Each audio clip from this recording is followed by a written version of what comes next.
El primer Congreso Internacional sobre Agua y Salud que se celebra en Expo Ourense hoy y mañana es una firme apuesta de Termatalia. Hemos tenido que sobre la marcha actuar, hacer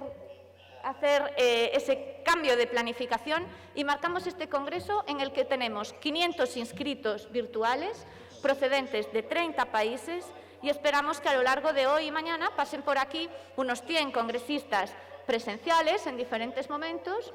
con la participación de 50 ponentes de 10 países diferentes.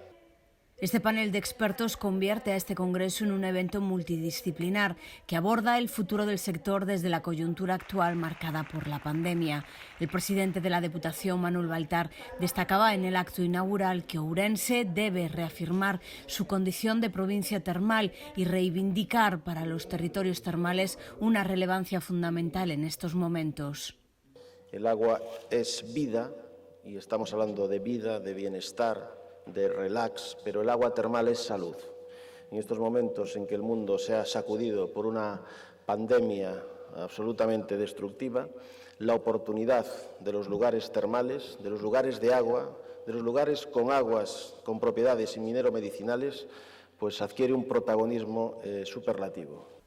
Este primer congreso incluye una serie de jornadas técnicas que abordarán el sector del termalismo desde distintas ópticas, con un programa científico que trata el termalismo desde una perspectiva multidisciplinar, contando con la participación de reconocidos expertos internacionales y además se prestará especial atención a la situación vivida por el sector en relación a la pandemia, con una serie de conferencias que expondrán casos reales y experiencias.